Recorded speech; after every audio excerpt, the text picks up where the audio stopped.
जिनके संघर्ष की का चश्मदीद गवाह, जिनकी जेल के अंदर की कुर्बानियों के और जेल की बाहर की कुर्बानियों का चश्मदीद गवाह मैं खुद हूं। तो ये जिम्मेदारी मेरे ख्याल से इनके कंधों पे रखना सबसे सेफ कंधे रहेंगे। यही कि ये जिम्मेदारी जो कि इतनी बड़ी जिम्मेदारी है, एक तो डॉक्टर रितु साहब ने फिर मैं आपको प्रूव कर ही दिया है, और दूसरा दोनों हमारे प्रूवन जनरल्स हैं जिनको अपनी विश्वसनीयता या अपनी बहादुरी, अपनी इंटेलिजेंस प्रूव नहीं करनी है। तो दोनों को किस प्रकार से आगे चलाना है उसके बारे में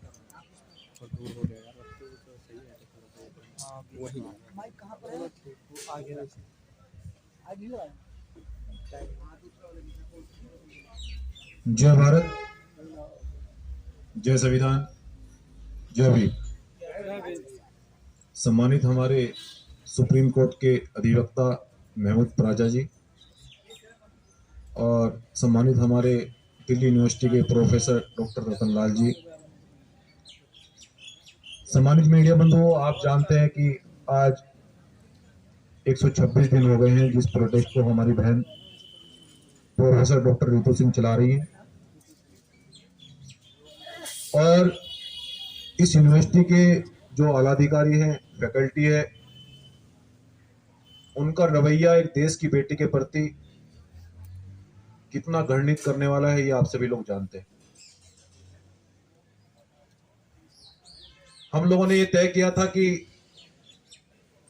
प्रथम पंक्ति में हम ये कहना चाहते हैं कि हंगामा खड़ा करना हमारा मकसद नहीं है, लेकिन अगर संवैधानिक कुर्सियों पर बैठकर अगर जातिवाद होगा, जाति देखकर न्याय होगा, तो फिर देश के किसी भी नागरिक को न्याय नहीं मिल पाएगा, संविधान कहीं भी सुरक्षित नहीं रहेगा। इसलिए हमने काफी प्रदेशों के पदाधिकारी बुलाए थे, उनके समक्ष हमने अपनी बात को रखा था 24 दिसंबर में, और हमने यूनिवर्सिटी के अधिकारियों को भी बोला था कि हम चाहते हैं कि चर्चा की जाए। लेकिन हमें पता लगा है कि जो इस यूनिवर्सिटी के डीन हैं वो विदेश में घूमने गए, प्रिंसिपल, और देश की बेटी यूनिवर्सिटी के बाहर वो हड़ताल पर बैठी है, और जिन लोगों पर एफआईआर है वो विदेश में घूम रहे हैं। ये कृत्य किस प्रकार से और कहां से किया जा रहा है ये आप सभी लोग जानते हैं। और इसी के समक्ष में एक बात मुख्य रूप से देश की बेटियों को मुख्य रूप से कहना चाहता हूं कि ये एक बेटी का सवाल नहीं, ये देश में लाखों बेटे के ऊपर हो रहे अत्याचार हो, चाहे शिक्षक को लेकर हो, चाहे वो शिक्षा को लेकर हो, चाहे वो किसी भी प्रकार से उत्पीड़न हो महिलाओं का। और इसके लिए बाबा साहब डॉक्टर अंबेडकर ने हिंदू कोड बिल के खिलाफ लड़ाई लड़ी, मनुस्मृति के खिलाफ लड़ाई लड़ी। मैं देश की बहन बेटियों को मुख्य रूप से ये कहना चाहता हूं कि आपको बाबा साहब डॉक्टर अंबेडकर के बारे में बताया ही नहीं गया, आपको केवल वो चीजें पढ़ाई गई जिनका आपकी लाइफ से कोई मतलब ही नहीं है, आप उनको फॉलो कर रहे हैं। ये जिस कुर्सी पर देश की महिलाएं अपने माता पिता आईएएस पीसीएस का नाम कर रही है, वो बड़ी बड़ी कुर्सियों पर बैठी है, ये न मनुस्मृति की देन है, न हिंदू कोड बिल की देन है, ये बाबा साहब डॉक्टर अंबेडकर ने की देन है, जो पूरे देश से लोहा लेकर इस देश की महिलाओं के लिए लड़े, और आज उस लड़ाई को देश की बेटी डॉक्टर रितु सिंह आगे बढ़ा रही है। मैं देश की बेटियों से कहना चाहता हूं कि हमें इस धोखे में नहीं रहना है कि हम इस दिन का इंतजार कर रहे हैं कि कब हमारा घर जले। मैं वही कह रहा हूं कि लाखों बेटियों का मामला, और जिस प्रकार से सरकार के द्वारा देश की बेटियों का उत्पीड़न किया जा रहा है, हम ये कहना चाहते हैं देश की बेटियों की तरफ से। मैं एक बात कहना चाहता हूं, सब लोग कहते हैं कि भीम आर्मी के लोग थोड़ा कड़वा बोलते हैं, लेकिन मजबूरी है। मैं कहना चाहता हूं कि कदमों में बैठकर कब तक न्याय मांगोगे, कदमों में बैठकर कब तक न्याय मांगोगे, वो लोग न्याय नहीं देंगे आपको। मैं देश की बहन बेटों से कहना चाहता हूं कि स्ट्रॉन्ग जूता पहन के रखना होगा, स्ट्रॉन्ग जूता पहन के रखना होगा, और विरोधियों को यह कहना होगा कि सीट बेल्ट को मजबूती से कस के बांध लीजिए, माहौल कभी भी खराब हो सकता है। इसलिए आज हमारी बहन रितु सिंह ने यह निर्णय लिया है भीम आर्मी जय भीम संगठन का ये कर्तव्य है और इसके लिए हम प्रतिबद्ध भी हैं कि बहनों के सम्मान के लिए, सुरक्षा के लिए हमें देश में आंदोलन करना पड़े, हमें जेल जाना पड़े, निसंकोच, सरकार बिल्कुल भी भ्रम में ना रहे। और इस बहन ने निर्णय लिया है कि 15 दिन बाद हम यूनिवर्सिटी का ताला लगाएंगे। ये सच है, ये भीम आर्मी जय भीम संगठन की तरफ से भी क्लियर है कि ताला लगाया जाएगा। और अगर 15 दिन के बाद भी अगर हमें न्याय नहीं मिलता है, मैं देश के बहनों से भी और खासकर भाइयों से भी, युवाओं से कहना चाहता हूं, खासकर SC ST OBC माइनॉरिटी, आदिवासी, अल्पसंख्यक, मुस्लिम लोगों से, कि आप मुझे रोज फोन करते हैं कि यूनिवर्सिटी में एडमिशन नहीं हो रहा है, आप मुझे रोज फोन करते हैं पूरे देश से कि विद्यालय में एडमिशन नहीं हो रहा है। ये आपकी शिक्षा पर लगाम लगाना चाहते हैं, इसलिए तो यही है, आपको मालूम है। लेकिन ये समय शिक्षा और शिक्षक की क्रांति लाने के लिए है, जो हमारे बीच में साथी अपनी नौकरी को खोकर बैठे हैं आपके बीच में। ये चाहते हैं कि बाबा साहब ने सब कुछ गवा दिया, इन लोगों ने अपनी नौकरी छोड़ दी, लेकिन ये चाहते हैं कि हमारे किसी भाई की नौकरी न छूटे और किसी का घर न जले। ये शिक्षक देश के अंदर क्रांति लाना चाहते हैं। इसलिए मैं देश के स्टूडेंट लॉबी से ये कहना चाहता हूं कि ये शिक्षा के प्रति एक क्रांति का समय है। 15 दिन तक हम इंतजार करेंगे। यूनिवर्सिटी के लोगों को हम बता देना चाहते हैं कि 15 दिन तक इंतजार करेंगे और 15 दिन बाद हम अनाउंस करेंगे कि पूरे देश का स्टूडेंट विंग दिल्ली की ओर कूच करेगा, पूरा बहुजन समाज दिल्ली की ओर कूच करेगा।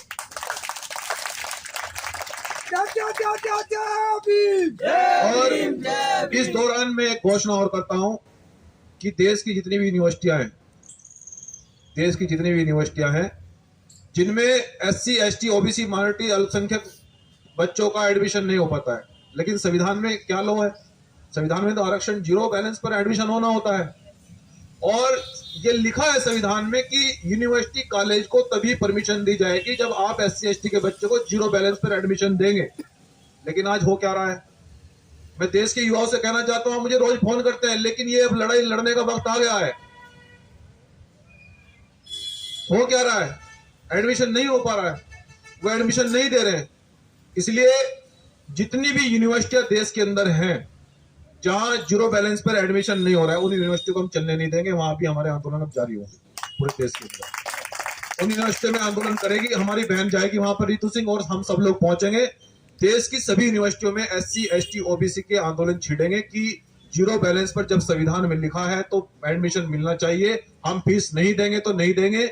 मैं जानता हूं कि SC ST OBC माइनॉरिटी के बच्चे आज डिप्लोमा डिग्री नहीं ले पा रहे हैं, बैचलर PhD फिलोसफी ये डिग्रियां नहीं ले पा रहे, मैं जानता हूं। और जब आप पढ़ेंगे नहीं, जब शिक्षा नहीं मिलेगी तो पढ़ेंगे कैसे आप? वो आपको गुलामियों की बेड़ी में जकड़ने जा रहे हैं और आप चुप बैठे हैं घर में। जो लोग आवाज नहीं उठाते वो लाशें उठाते हैं। अब लाशें उठाने का वक्त नहीं है, अब आवाज उठाने का वक्त है, घर से निकलने का वक्त है। और जो हमारे भाई अंबेडकर मूवमेंट के बहुत बड़े रिसर्चर हमारे प्रोफेसर डॉक्टर रतन लाल जी, मैं सरकार से एक बात और कहना चाहता हूं, क्या फुले साहब अंबेडकर की बात करना गलत है? कितना उत्पीड़न उनका किया जा रहा है। हम सरकार के और शासन प्रशासन से भी कहना चाहते हैं, मैं प्रोफेसर डॉक्टर रतन लाल की तरफ से कहना चाहता हूं, सरकार को भी और प्रशासन को भी, कि वो एक अपने समाज की विचारधारा को आगे बढ़ा रहे हैं। जिनकी वजह से वो नौकरी कर रहे हैं, उस विचारधारा को आगे बढ़ा रहे हैं। वो चाहते हैं कि देश के बहुजन समाज के बच्चों का भविष्य सुधरे, वो उस पर काम कर रहे हैं। तो आपको क्या तकलीफ है? आप उनको सस्पेंड कर देते हैं, यूनिवर्सिटी से निकाल देते हैं। बच्चों को, वो कितने हजारों बच्चों को तैयार कर रहे हैं। मैं उनकी तरफ से एक बात कहना चाहता हूं कि हम शासन प्रशासन का सम्मान करते हैं, वरना डरते तो हम किसी के बाप से भी नहीं है। जिस दिन ये भाई तय करेंगे, हम बता देंगे कि हम लोग कितने लोग हैं, हम कितनी ताकत में आए, और हमने करके भी दिखाया है। इसलिए जो डॉक्टर प्रोफेसर रतन लाल जी का जो प्रमोशन रुका हुआ है, उनका प्रमोशन अगर नहीं किया गया तो ये भी आंदोलन एक भयंकर रूप लेगा, ये भी घोषणा होगी। और एक और भाई है हमारे प्रोफेसर लक्ष्मण यादव जी, उनका भी कितना उत्पीड़न किया जा रहा है। वो भाई फूले साहब अम्बेडकर की बात करते हैं, उनको भी निकाल दिया जाता है। आखिर दिल्ली यूनिवर्सिटी के लोग करना क्या चाहते हैं? हम तो ये कहना चाहते हैं कि आप चर्चा कीजिए ना। अगर आपको डॉक्टर अंबेडकर की विचारधारा से नफरत है तो फिर आपको कुर्सी पर बैठने का कोई अधिकार नहीं है, क्योंकि ये कुर्सी संविधान की देन है। ये कुर्सी संविधान की देन है, आपको कुर्सी पर रहने का कोई अधिकार नहीं है। इसलिए 15 दिन का समय यूनिवर्सिटी दिल्ली को हम लोग आज अनाउंस कर रहे हैं कि यदि 15 दिन में जिस प्रकार से फर्जी एफआईआर कराकर डॉक्टर रितु के खिलाफ फर्जी एफआईआर कराई और उनको फर्जी तरीके से निकाला गया, और वो फर्जी एफआईआर कराने वाले लोग कौन हैं, उनको अरेस्टिंग नहीं किया जाता, और जिन विद्यालयों के अधिकारियों ने या प्रिंसिपल ने जो ये घटना रची है, जो ये खेल खेला है, ऐसे लोगों पर कठोर कार्रवाई नहीं होती, तो न कोई भीम आर्मी जय भीम संगठन का कार्यकर्ता चुप रहेगा, न कोई पदाधिकारी चुप रहेगा। हम लोग इस आंदोलन को पूरे देश में ले जाएंगे और इस देश की सभी तमाम यूनिवर्सिटियों से भी वो अपने भाई की बात को सुन रहे हो कि तैयारी कीजिए। ये वक्त अब शिक्षा के प्रति क्रांति करने का आ गया है, क्योंकि मैं जानता हूं कि नौकरियां कम मिलेगी। वो नौकरियां आपको शिक्षा ही नहीं दे रहे तो नौकरी कहां से मिलेगी आपको, और शिक्षा नहीं मिलेगी तो कैसे नौकरी मिलेगी आपको। तो मैं युवाओं से भी ये कहना चाहता हूं कि तैयार रहिए, अब लड़ाई लड़ने का वक्त आ गया है। इसलिए सम्मानित साथियों, अब अपनी बात को हमारे बीच में बाकी हमारे साथी रखेंगे। मैं ये कहना चाहता हूं अंतिम में कि इस मोमेंट के लिए और खासकर देश के शिक्षित और स्टूडेंट विंग के लिए मैं आज दिल्ली से वादा कर रहा हूं, जितने SC ST OBC माइनॉरिटी के लोग बच्चों को स्कूलों में, विद्यालयों में, यूनिवर्सिटी में दाखिला नहीं दिया जा रहा है, कि आपका भाई आपकी लड़ाई को, आपके शिक्षा की लड़ाई को मरते दम तक, लहू का जब तक आखिरी कतरा रहेगा, लड़ा जाएगा। जय भीम, जय श्री